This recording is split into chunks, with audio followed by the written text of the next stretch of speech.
Netflix brings a classic saucy set of stories from the 14th century to its platform with the retelling of Boccaccio's obscene set of stories, the Decameron. This has a large cast and an impressive set design, but does it deliver the lust and the passion of the source material? The Black Death strikes hard in the Italian countryside in 1348, and a handful of nobles retreat to a grand villa with their servants. But what starts as a wine-soaked sex romp descends into a race for survival. So this limited series consists of 8 one-hour episodes, so it is a chunky binge if you decide to watch. This stars Tony Hale, Zosia Mamet, Saoirse Monica Jackson, Lou Gala, Amar Chadha Patel, Karen Gill, and Dougie McMeekin. The setting, it's mid-1400s, and we're shown scenes at the beginning that reminded me a bit of Monty Python. Bring out your dead! Bring out your dead! But in this show, they're all dead. No father being tossed on the cart because he'll soon be dead.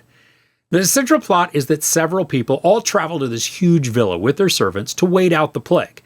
While there, they deal with internal dramas, deceptions, multi-level hookups, scheming, potential attackers, and also some lusty trysts. Now, the show feels like it's attempting to be a satire of today, but using Boccaccio's story as the device. Each of the characters, they are exaggerated versions of people that we probably know. I mean, they're all blown up to be more extreme renditions. Take McMeekin's Tindaro. This is a noble who's never done any sort of work. He's a perpetual student, so he's extremely knowledgeable, but also wildly obnoxious thanks to his insistence that he is the smartest person in the room. He waxes on incessantly about inane topics that are of interest to him, but all the others they find incredibly dull. But for as well taught as he is completely socially inept. He's garish, narcissistic, rude, and condescending. I mean, he thinks he's sharing wisdom, but his approach is nothing short of insulting. And I'm sure we all know somebody that resembles Tindaro. Maybe not as pushy and overtly loathsome, but still a know-it-all who can't seem to shut up. And that's just one example of one character. Each of the ones that we meet are like this in their own ways. So as we meet and then get to know them, it becomes less and less easy to endear ourselves to any of them. Zosia Mamet's character, she's another. She is vying for the hand of their host, and she is grating from the very first moment we meet her. Now, kudos to Mamet for creating such a horrendous character, but as the show went along, it was harder and harder to even endure her on screen because of the high-pitched, entitled griping and wailing. I wanted her to catch the pestilence immediately. That didn't happen, though. Now, the series is really trying to be funny. There's absurdity and attempts at wit, but I found that so much of the dialogue and supposed comedy were seriously unfunny and forced. I mean, to the degree that interactions just became grating, like Zosia Mamet. And what's ironic, or at least unfortunate, is that as the show goes along, more calamity strikes, and then characters begin to face danger and peril. And in these sequences, the series believes that we will be invested in their outcome, sitting on the edge of our seats with just anxious nerves. But because I hated just about all of the characters, I mean, if they faced a foe or potential death, I couldn't care less. They were just loud and obnoxious voices with faces, insulting each other and bickering nonstop, with half of them also endlessly whining. I mean, I was actually hoping for the quick deaths, so they'd just go quiet. Now, I think this is the total opposite of the reaction the show hoped that I would have to the characters and their plights.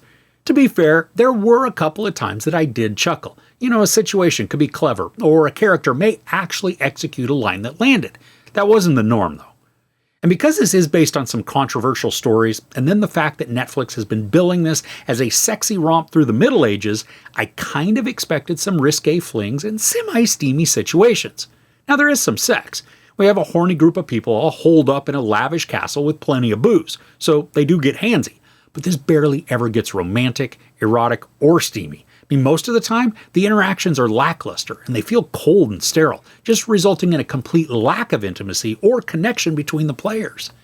Now, on the positive side, the costume designs, they're top-notch. I mean, from the nobles with their velvety outfits and flowing jewels to the servants who are all typically filthy. I mean, all of the costumes feel like they fit the time and then they're put together well. I really wanted to like this show. I mean, I kept giving it shot after shot in the hopes that it would become funny or enthralling, or really anything other than mind-numbingly laborious.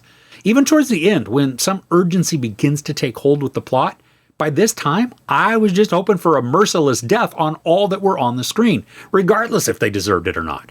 And what's also disappointing is that I really enjoy many of the actors, just not here. Whether it was the script or the direction, this didn't click. It didn't land if it were attempting to be satiric. The humor was forced and unfunny. The supposed steaminess, it was tepid and limp. And then, to top it all off, the show is extremely long and ultimately boring.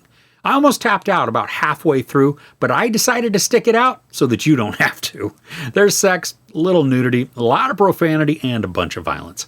I give the Decameron 1.5 out of 5 couches. Now for me, this was a complete mess, and now I need to cleanse my eyes of this limited series Pestilence.